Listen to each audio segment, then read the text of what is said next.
Pasukan Israel mengklaim telah menghancurkan lebih dari 300 lokasi. Mereka juga mengaku telah menemukan dan menghancurkan gudang senjata milik Hizbullah.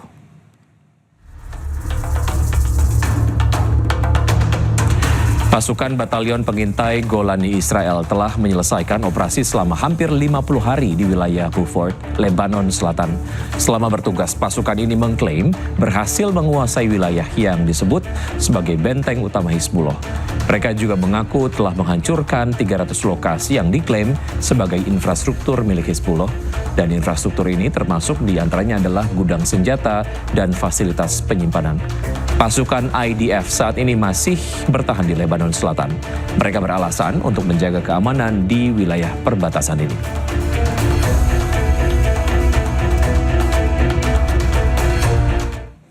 Pasukan Israel mengibarkan bendera di bangunan-bangunan bersejarah di Lebanon Selatan. Tak hanya itu, Israel juga mengibarkan bendera di rumah-rumah warga Lebanon yang hancur. Bendera Israel berkibar di atas Kastil Dobieh yang bersejarah di Lebanon Selatan. Bendera-bendera ini menghadap ke desa-desa perbatasan yang porak-poranda akibat serangan Israel. Dobieh adalah salah satu dari 5 benteng yang membentuk kawasan Kastil Gunung Amel yang diresmikan oleh UNESCO dalam daftar warisan dunia. Kedua wilayah ini masuk daftar warisan dunia dalam bahaya pada tanggal 26 Juli di bawah prosedur darurat. UNESCO menyatakan bahwa kawasan tersebut mengalami kerusakan parah. Selain di Kastil, Israel juga mengibarkan benderanya di bangunan bersejarah, rumah-rumah warga Lebanon yang hancur, serta pohon-pohon yang rusak akibat serangan Israel. هذه ضيعتي يعني 36 سنة مش ظاهر منا بالمرة. يعني كانت حياتي هي عبارة عن بقلبها. بيوتنا كلها راحت، أرزاقنا كلها راحت، هذا كله ما نحن ما سألين عنه. نحن الشباب اللي قدمناها وخسرناها مثل كل هالضياع هي أهم بكتير. وهلا موضوع كمان موضوع شجر عم بيعمل غصة عنا، انه كمان هذه الشجرة بنربيها مثل ما ربينا اي ولد واي شاب. في شجر عمره 200 و300 و1000 و1000. Iran terus mengembangkan senjatanya. Kali ini rudal mereka berhasil menembus pertahanan udara Amerika Serikat di Yordania.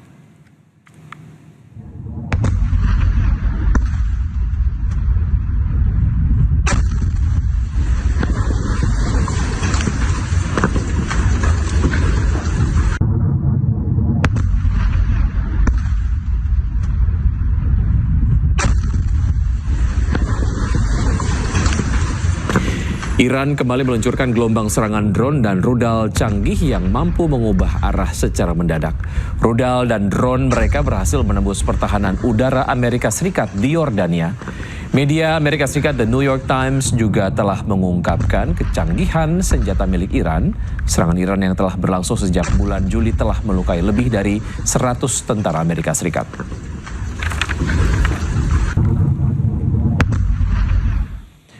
Menteri Luar Negeri Iran Abbas Araghchi melakukan pertemuan dengan Menteri Dalam Negeri Pakistan Mohsin Raza Naqvi. Pertemuan keduanya berlangsung di Teheran, Iran pada Selasa kemarin. Lawatan Mohsin ke Teheran ini membawa misi diplomatik penting di mana Pakistan bertindak sebagai mediator utama demi meredakan ketegangan yang tengah memuncak antara Amerika Serikat dan Iran. Kunjungan Menteri Dalam Negeri Pakistan Mohsin Naqvi ke Teheran, Iran pada Selasa kemarin disambut langsung oleh Menteri Luar Negeri Iran Abbas Araghchi. Kantor berita Iran juga melaporkan jika Mohsin Naqvi telah tiba di Teheran sebelumnya dan disambut oleh Menteri Dalam Negeri Iran Eskandar Momeni. Pertemuan ini terjadi ketika Sekretaris Dewan Keamanan Nasional tertinggi Iran yang baru saja dilantik, Mayor Jenderal Mohsin Razai, mengatakan bahwa saat ini Iran tengah berada di tahapan sensitif dalam menentukan masa depannya. Tidak hanya soal isu global, baik Iran dan Pakistan juga sepakat untuk memperkuat hubungan bilateral mereka dan fokus pada sektor keamanan dan kebudayaan. Sementara itu, Presiden Amerika Serikat Donald Trump pada Senin kemarin mengklaim bahwa Amerika Serikat telah 100% memegang penuh kendali di Selat Hormuz. Selain bertemu dengan Menteri Luar Negeri Iran di hari yang sama, Menteri Dalam Negeri Pakistan Mohsin Raza Naqvi juga bertemu dengan Presiden Iran Masoud Pezeshkian. Dalam pertemuan ini, Mohsin Naqvi kembali mengupayakan mediasi antara Teheran dan Washington untuk mengakhiri perang dan membuka kembali Selat Hormuz. Dalam kesempatan ini, Presiden Iran juga menekankan perlunya meningkatkan kerjasama bilateral kedua negara, terutama di bidang ekonomi, perdagangan, budaya, dan juga keamanan. Pakistan remains engaged alongside our brotherly states in sincere efforts to resolve the crisis in the Middle East and the Gulf. Pakistan is making all-out efforts to bring the two parties to negotiating table, Islamabad MOU, and pave the way for peace and stability in the region. Pakistan will continue to offset spoilers using direct and indirect channels and enable continuation of constructive dialogue to resolve all outstanding issues. Presiden Amerika Serikat Donald Trump terpaksa masuk truk catering bandara untuk berganti pesawat secara diam-diam. Media Amerika Serikat melaporkan operasi pengelabuan ini dilakukan karena Trump mendapatkan ancaman serangan Iran.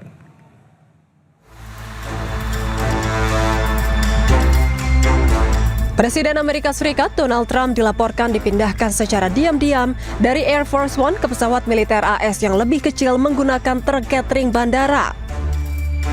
Penerbangan rahasia Trump usai menghadiri KTT NATO di Ankara, Turki pada Juli lalu pun langsung menjadi sorotan.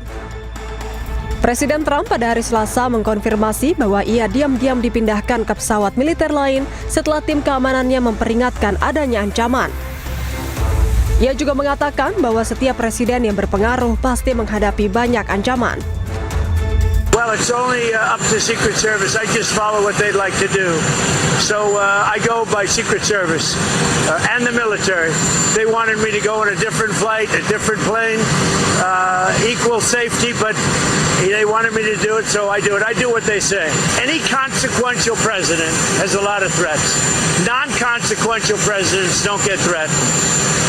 And I think that I'm maybe the most consequential president. Media AS Washington Post melaporkan operasi pengelabuan tersebut dipicu adanya ancaman Iran terhadap keselamatan Trump. Operasi ini dilakukan sehari usai AS kembali melancarkan serangan udara terhadap Iran, menyusul gagalnya negosiasi antara Amerika Serikat dan Iran. Air Force One yang membawa jurnalis dan staf Gedung Putih melanjutkan perjalanan menuju Inggris, sementara Trump melakukan perjalanan secara terpisah.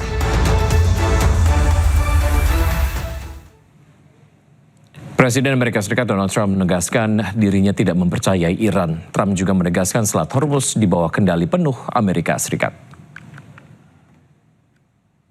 I don't trust Iran. Why? Are you saying I trust Iran? I'm the last person to trust Iran. They've lied to me constantly. We have total control over the Hormuz Strait right now. They don't have control. We have total control. We own it. And at some point, maybe they'll do something and then they get blown away. But right now, we're in a very good position.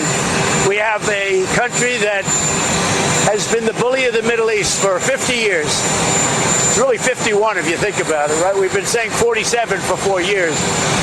And they're no longer the bully of the Middle East. Thank you very much, everybody.